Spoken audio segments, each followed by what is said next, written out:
Salutations, j'espère que tu vas bien. Aujourd'hui, on a décidé de se lancer sur la conception d'une Hero Section pour une basket d'une marque que tu connais très certainement, qui s'appelle donc Nike. Alors l'idée c'est de faire seulement une Hero Section parce que c'est la section la plus importante. C'est la section en fait qui doit capter immédiatement le visiteur. Donc on doit faire comprendre au visiteur ce qu'on vend et on doit surtout lui faire acheter ce que l'on vend. C'est quand même la chose la plus importante. Et donc pour ça, on n'a que 2 minutes en moyenne pour arriver justement à lui vendre notre produit. Pourquoi je dis 2 minutes? C'est une donnée qui a été donnée par Google. C'est la moyenne du temps passé sur un site. Donc c'est pour ça qu'on va essayer de se challenger un petit peu sur cette Hero Section. Alors là, peut-être que tu te demandes quel modèle on a choisi. Eh bien justement, je te l'annonce, c'est la Air Max Concept. Alors d'habitude, je suis pas un grand fan des Air Max, mais celle-ci, j'avoue que j'ai bien kiffé parce que elle est très très colorée et j'aime beaucoup. En fait, c'est une édition qui a été créée pour le 35e anniversaire de Nike.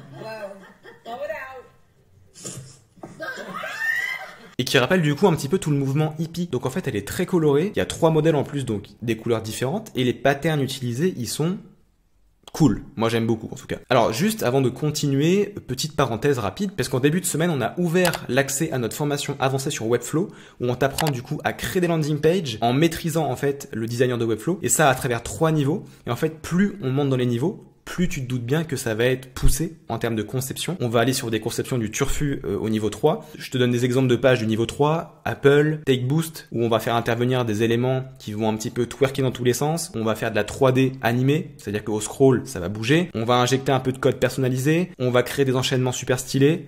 Voilà, j'ai fait des rimes en « et », c'est génial, j'ai adoré. Bah tiens, encore une fois, tu vois. Et donc du coup, cette formation avancée-là, elle se trouve dans notre université, donc Funnel Lab No Code Université, qui est un campus de formation où en fait on te forme au no-code en général, qui est donc gratuit à l'inscription. Tu peux retrouver même des contenus gratuits à l'intérieur, hein. Donc tu as notamment une formation offerte sur Webflow de 4 heures. Et du coup, si tu trouves que entre toi et Webflow, ça a matché, bah, tu peux aller plus loin avec notre formation. Donc cette formation avancée, tu peux la rejoindre. On a 3 abonnements différents, ça démarre à 19,99. Autant te dire que c'est accessible à tout le monde, on a vraiment voulu rendre ça accessible à tous. On est les premiers à faire ça sur le marché francophone. Donc déjà, ce que tu peux faire, c'est dans un premier temps t'inscrire gratuitement à Funnel Lab No Code Université en dessous de cette vidéo. Et puis si ça te plaît, tu peux rejoindre la formation. Fermeture de la parenthèse, on reprend notre petite basket, puisque maintenant il va falloir travailler un petit peu tout ce qui est design. Donc première étape, avant de se lancer sur Webflow, la toute première chose qu'il faut faire, c'est faire une maquette, hein. Il faut poser un petit peu les idées. Qu'est-ce qu'on va faire un petit peu autour de cette basket? Donc déjà, on a regardé le produit.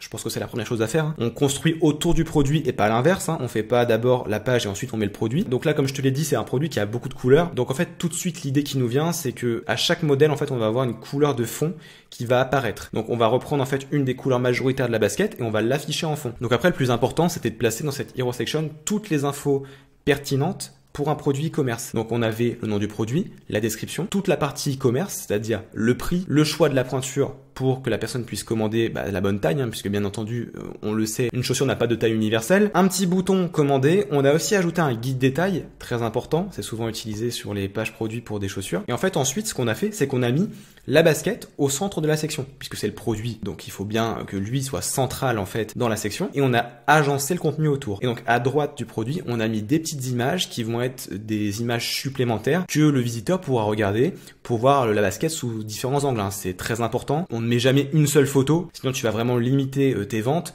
Le visiteur, il veut voir la basket sous tous les angles, en haut, en bas, à gauche, à droite, tu fais ce que tu veux, tu la prends dans tous les sens, tu la mets au pied de quelqu'un et il pourra se projeter plus facilement. Voilà, c'était le petit cours de conversion sur tes landing pages. Une fois qu'on avait posé le contenu, on voulait faire une animation assez cool. Donc la première piste qu'on a explorée, c'était de faire une animation au scroll. En fait, ce qu'on voulait faire, c'est que quand on scrolle la page, le modèle va changer. Sauf qu'en fait, on fait très très souvent des animations au scroll. Donc là, on a préféré partir sur un slider. Et tu verras que justement, par la suite, ça va nous challenger un petit peu parce que dans Webflow, on va utiliser l'élément slider HTML et c'est là où ça va se corser légèrement. Alors du coup, une fois qu'on avait terminé notre maquette, comme tu peux le constater, on a mis le contenu avec une disposition assez classique quand même, hein. On a les ressources visuelles à droite, le texte à gauche. Est-ce que c'est la meilleure disposition? Je ne sais pas, parce qu'il faudrait tester. Quand tu fais une landing page, pense à faire des A/B tests, c'est très important. Tu fais une version A, tu fais une version B. Là, par exemple, on pourrait très bien inverser les photos et le texte, donc le bouton Call to Action, le mettre plutôt à droite et non pas à gauche. On envoie 50% du trafic sur la version A, 50% sur la version B et on voit ce qui convertit le mieux. C'est toujours en fait de manière empirique que tu vas pouvoir prendre des décisions par la suite sur quelle était la meilleure disposition. Maintenant que la maquette était terminée et posée, on allait pouvoir passer sur Webflow, commencer à créer tout ça. Alors pour designer notre hero section sous forme de slider, comme je te l'ai dit un petit peu avant, on va s'imposer des contraintes ici, c'est d'utiliser l'élément HTML slider. Pourquoi c'est une contrainte? C'est parce que cet élément-là, en fait, il a dans ses paramètres des animations qui sont préconfigurées. Et ça peut être un petit peu relou parce que va falloir mixer ces animations préconfigurées avec le panneau d'animation où on va vouloir créer toute l'animation des différents éléments dans le slider. Donc déjà, la première étape, c'était de poser tout le design. On a mis une section, un slider, on a répliqué ce qu'on a fait sur la maquette, on a juste transposé les éléments. Alors une fois qu'on a terminé de poser toute la structure de notre section, c'est-à-dire le slider, les différentes slides avec les différents modèles, on est parti donc sur l'animation. Je tiens à te préciser que si tu veux apprendre à la faire,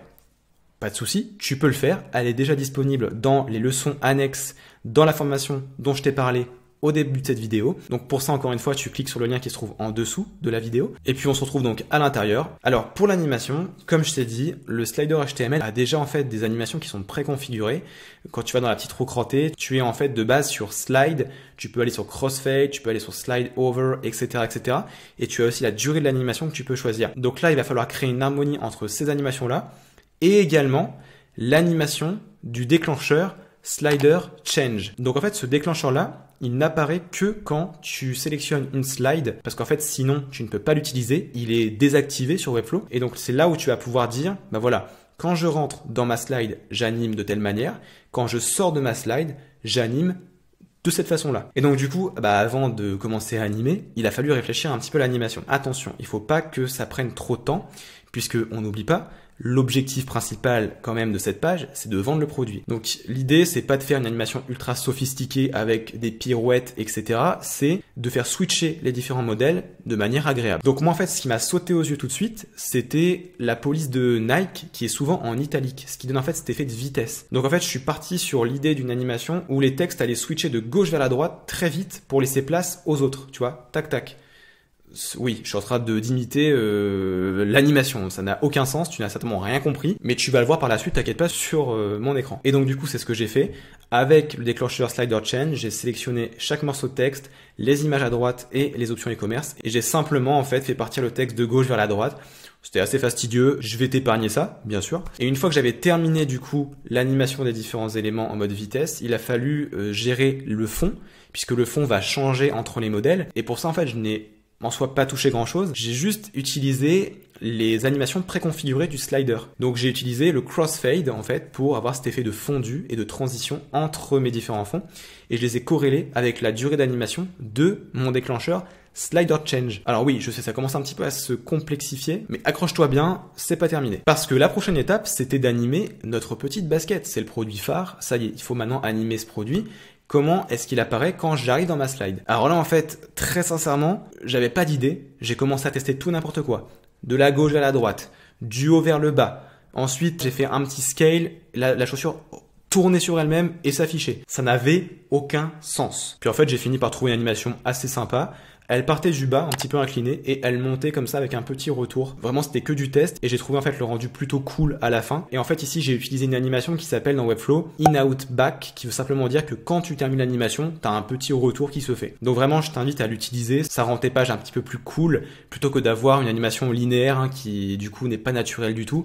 Utilise plutôt ça. Et donc, bah maintenant, il est temps de te révéler l'animation finale du coup de cette section. Donc c'est parti, on va voir ça ensemble. Donc l'animation finale, la voici. On est donc sur la Hero Section ici. Et là, je vais switcher entre mes différents modèles.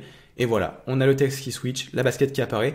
C'est très rapide. On n'empêche pas l'utilisateur en fait de cliquer tout de suite sur le bouton commander. Tu vois, il switch, hop, il peut aller cliquer sur commander. Tu vois, c'est ça aussi l'intérêt de cette animation, c'est que ça aille assez vite, que ce soit agréable, que ça fasse assez expensive sur la page, mais qu'on conserve l'aspect conversion. Voilà du coup ce qui concerne cette petite Hero Section. Et moi, je te dis à dans une prochaine vidéo. Ciao!